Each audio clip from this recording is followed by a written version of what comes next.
Plotting 2D graphs with Scilab spoken tutorial লৈ স্বাগতম Scilab টো আপোনাৰ কম্পিউটাৰত ইনষ্টল হৈ আছে বুলি ধৰি লৈ আমি Scilab plots আলোচনা কৰিম Scilab বিভিন্ন ধৰণৰ 2D আৰু 3D plots নিৰ্মাণ আৰু প্ৰয়োজনানুসাৰী ব্যৱহাৰ কৰিবলৈ বহু সুবিধা আগবঢ়ায় Scilab নিৰ্মাণ কৰিব পৰা বহুতো সাধাৰণ তথ্যচিত্ৰ হৈছে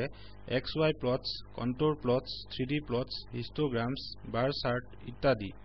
এতিয়া আপোনাৰ Scilab console window খুলক মই কমান্ড সমূহ কাট আৰু পেস্ট কৰিবলৈ plotting.sce ফাইলটো ব্যৱহাৰ কৰিম প্লট কৰিবলৈ আমাক বিন্দুৰ সংহতি এটা দৰকাৰ হয় আহক আমি সমান দূৰত থকা বিন্দুৰ এটা ক্ৰম নিৰ্মাণ কৰো ইয়াক linspace কমান্ডৰে কৰিব পাৰি যি এটা সুসংগতভাৱে সমান দূৰত থকা ভেক্টৰ নিৰ্মাণ কৰে উদাহৰণস্বৰূপে x2 এটা ৰ ভেক্টৰ যাৰ 1 আৰু 10 ৰ মাজৰ সুসংগতভাৱে সমান দূৰত থকা পাঁচটা বিন্দু আছে একেদৰে y2 এটা ৰ ভেক্টৰ যাৰ 1 আৰু 20 ৰ মাজৰ সুসংগতভাৱে সমান দূৰত থকা পাঁচটা বিন্দু আছে linspaceৰ বিষয়ে অধিক তথ্য হেল্প ডকুমেন্টেশনৰ পৰা পাব পাৰি আমি এতিয়া প্লট ফাংচনটো x আৰু y আৰ্গুমেন্টছৰ সৈতে ব্যৱহাৰ কৰি গ্ৰাফ এটা অঙ্কন কৰিম এইটো MATLABত ব্যৱহাৰ কৰাটোৰ সৈতে একে ধৰণৰ আপুনি দেখাৰ দৰে প্লট x, y এ x বনাম y গ্ৰাফ এটা নিৰ্মাণ কৰে লক্ষ্য কৰিব যে গ্ৰাফিক্স উইন্ডোখনক 0 আখ্যা দিয়া হৈছে আমি xz ফাংচনটো ব্যৱহাৰ কৰি আন এখন গ্ৰাফিক উইন্ডো খুলিম মই এটো বন্ধ কৰিম xz ফাংচনটো কাট কৰক Scilabত পেস্ট কৰক এন্টাৰ টিপক আপুনি 1 নং গ্ৰাফিক উইন্ডোখন দেখিব লক্ষ্য কৰিব যে উইন্ডো আৰু 1 নামৰ দুটা আৰ্গুমেন্টস এই ফাংচনটোলৈ প্ৰেৰণ কৰা হৈছে পাছৰ গ্ৰাফটো এই উইন্ডোখনত অঙ্কিত হ'ব Scilabৰ বাবে প্লট 2D টো হৈছে 2D গ্ৰাফ অঙ্কিত কৰিবলৈ ব্যৱহৃত স্থানীয় ফাংচন আপুনি দেখাৰ দৰে প্লট 2D কমান্ডে x বনাম y ৰ গ্ৰাফ এটা অঙ্কিত কৰে লক্ষ্য কৰিব যে তাত ষ্টাইল নামৰ এটা তৃতীয় আৰ্গুমেন্ট আছে ষ্টাইল আৰ্গুমেন্টটো ঐচ্ছিক ইয়াক অঙ্কনটোৰ আকাৰ প্ৰয়োজনানুসৰি সলাবলৈ ব্যৱহাৰ কৰা হয় ষ্টাইলৰ যোগাত্মক মানৰ বাবে বক্ৰৰেখাডাল এটা বিভিন্ন ৰঙৰ সমতল হয় যিদৰে আমাৰ ক্ষেত্ৰত 3 ৰ বাবে সেউজীয়া হৈছে ষ্টাইলৰ স্বপ্ৰযোজ্য মান হৈছে 1 ঋণাত্মক মানৰ বাবে গ্ৰাফ অঙ্কিত কৰিবলৈ চেষ্টা কৰক আৰু আপুনি নিজে আকাৰৰ পাৰ্থক্য চাওক লগতে আমি চতুৰ্থ আৰ্গুমেন্টটো প্ৰেৰণ কৰি x আৰু y অক্ষৰ বাবে আৰম্ভণি আৰু সামৰণি বিন্দু স্থাপন কৰিব পাৰিম আপুনি দেখাৰ দৰে ইয়াক ৰেক্ট বুলি কোৱা হয় আমাৰ ওচৰত x অক্ষ 1 ৰ পৰা 10 লৈ আৰু y অক্ষ 1 ৰ পৰা 20 লৈ আৰম্ভ হৈছে ৰেক্ট কমান্ডৰ আৰ্গুমেন্টৰ ক্ৰম হৈছে xmin ymin xmax আৰু ymax আহক আমি এতিয়া টাইটেল এক্সিস আৰু লিজেন্ডৰ বিষয়ে শিকো অক্ষলৈ আখ্যাসমূহক আৰু অঙ্কনটোলৈ টাইটেলটো খজাবলৈ আমি xlabel আৰু ylabel নামৰ কমান্ড দুটা ব্যৱহাৰ কৰিব পাৰো মই এই কমান্ডৰ সংহতিটো কাট কৰিম আৰু কনসোলত পেস্ট কৰিম এন্টাৰ টিপক আপুনি দেখিব যে গ্ৰাফটো x অক্ষলৈ x y অক্ষলৈ y আখ্যা দিয়া হৈছে আৰু গ্ৰাফটোৰ টাইটেল হৈছে মাই টাইটেল আপুনি বিচাৰিলে টাইটেলটো আৰু অঙ্কনৰ অক্ষটো 3 সলনি এটা একক কমান্ডত সজাব পাৰিব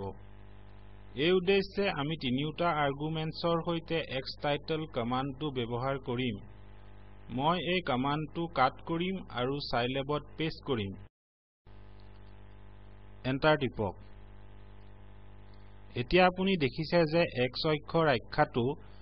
x অক্ষ y অক্ষ আৰু টাইটেলটো হৈছে মাই টাইটেল আপুনি দেখাৰ দৰে মই লিখি থকা clf ফাংচনটোৱে গ্ৰাফিক উইন্ডোখন খালি কৰিব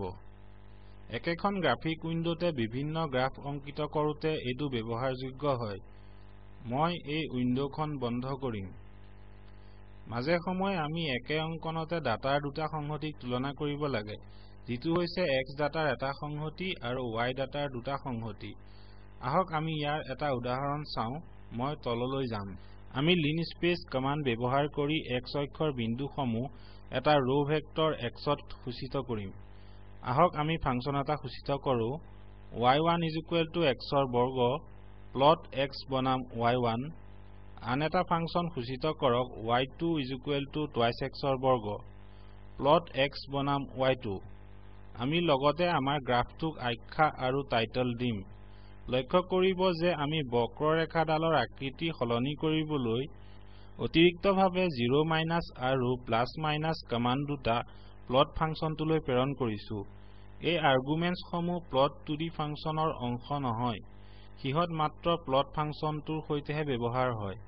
মই এই কমান্ডৰ সংহতিটো কপি কৰিম আৰু Scilab কনসোলত পেস্ট কৰিম আপুনি গ্ৰাফটো দেখিছে কোনডাল বক্ৰৰেখা কোন ফাংচনৰ সৈতে জড়িত হৈ আছে সেইটো জনাত ই উত্তম সহায়ক নহবনে আপুনি দেখাৰ দৰে এইটো লিজেণ্ড কমান্ড ব্যৱহাৰ কৰি লাভ কৰিব পাৰি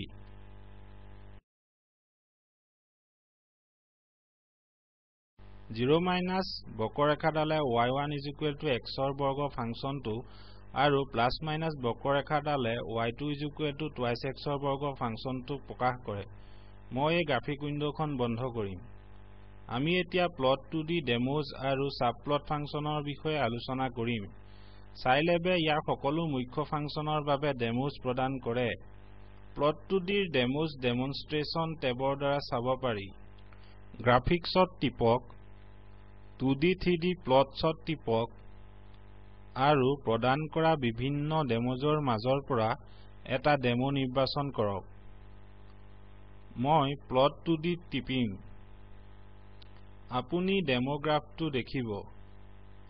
ভিউ কোড বাটনত টিপিও এই গ্ৰাফৰ বাবে কোডটো চাব পাৰি এই সংযোজনটোৱে উইন্ডোজ আৰু লিনাক্সত কাম কৰে কিন্তু মেক অপাৰেটিং সিস্টেমত খোল নাখায় ডাইৰেক্টৰীটোৰ দ্বাৰা মেকত কোডটোহে মাত্ৰ চাব পাৰি আহক আমি টাৰ্মিনেললৈ যাওঁ দেখুৱাৰ দৰে বৰ্তমান মই Scilab 5.2 ডেমোজ ডাইৰেক্টৰীত আছো এই ডাইৰেক্টৰীটোলৈ সম্পূৰ্ণ পথটো ইয়াত দেখুওৱা হৈছে আপুনি ইয়াত দেখাৰ দৰে আমি উপলব্ধ ডেমোজৰ তালিকা চাবলৈ ls লিখিম তাৰ পাছত আমি 2d 3d plots ডাইৰেক্টৰী নিৰ্বাচিত কৰিম আৰু এন্টাৰ টিপিম sce ফাইলত উপলব্ধ বিভিন্ন ডেমো কোড চাবলৈ পুনৰ ls লিখক আমি ডেমোটোৰ বাবে কোডটো চাম যিটো আমি আগতে দেখিছিলো more plot2d.dem.sce লিখক আৰু এন্টাৰ টিপক ইয়াত আপুনি plot2d ফাংচনৰ ডেমো গ্ৰাফটোৰ বাবে কোডটো দেখিব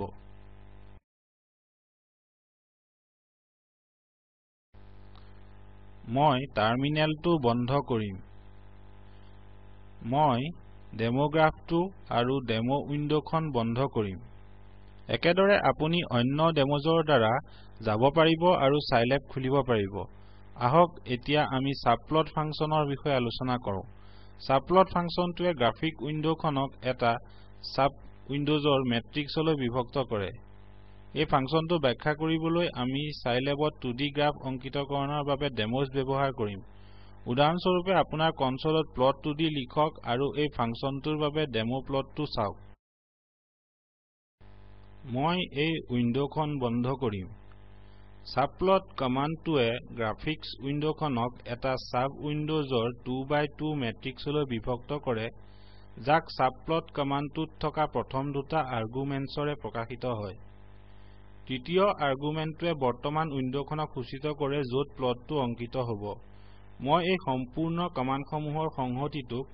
Scilab কনসোললৈ কপি কৰি কাৰ্যকৰী কৰিম